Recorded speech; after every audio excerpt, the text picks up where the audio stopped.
Shalom bagi saudara-saudara dimanapun saudara berada. Kembali pelajaran kita hari ini, hari Selasa, dengan judul Kepada Siapa Kita Menyembah. Di akhir zaman, pertentangan besar akan terjadi yang secara dramatis mengenai sebuah penyembahan.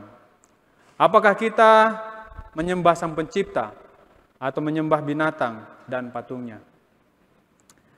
Malaikat pertama dalam Wahyu 14 mendesak kita semua agar sembahlah Dia yang telah menjadikan langit dan bumi dan laut dan semua mata air. Untuk mendukung seruan surga lebih lanjut, malaikat ketiga mengungkapkan konsekuensi mengerikan dari menyembah binatang itu. Maka ia akan minum dari anggur murka Allah yang disediakan tanpa campuran dalam cawan murkanya. Sebaliknya, mereka yang menyembah Sang Pencipta digambarkan sebagai orang-orang yang menuruti perintah Allah dan iman Yesus. Saudara-saudaraku yang kasih dalam Yesus Kristus, penciptaan adalah dasar dari penyembahan yang benar. Karena Allah menciptakan segala sesuatu melalui Yesus Kristus. Iblis sangat membenci pencipta dan telah berusaha melalui kekuatan duniawi untuk mengubah hari Sabat. Peringatan tentang penciptaan, konfliknya akan datang atas hukum Allah berfokus pada sebuah otoritas.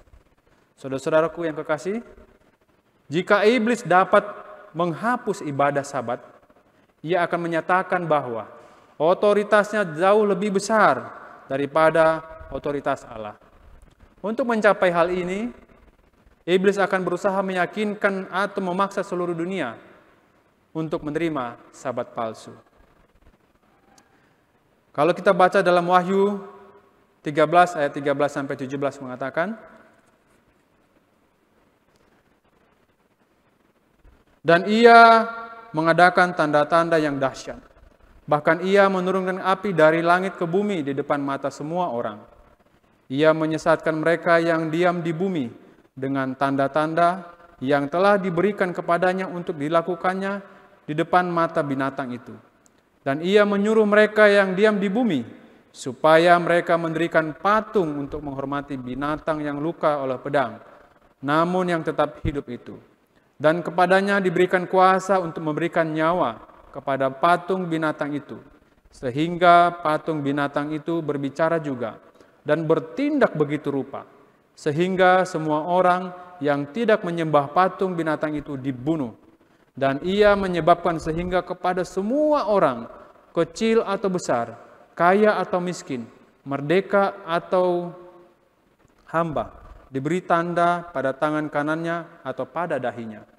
Dan tidak seorang pun yang dapat membeli atau menjual selain daripada mereka yang memakai tanda itu, yaitu nama binatang itu atau bilangan namanya. Saudara-saudaraku kasih dalam Yesus Kristus, mereka yang setia kepada Kristus gantinya mengikuti binatang itu pun dan patungnya akan menghadapi hukuman ekonomi dan juga ancaman kematian. Umat manusia tetap seperti biasanya, korup, haus kekuasaan, dan penuh kekerasan. Betapapun banyak yang kita belum ketahui tentang bagaimana peristiwanya dan peristiwa persis yang akan terjadi pada akhir zaman, seharusnya tidak begitu sulit untuk kita membayangkan penganiayaan yang akan terjadi di akhir zaman. Meskipun ditulis dalam konteks yang berbeda, kata-kata Yohanes ini menjelaskan semuanya.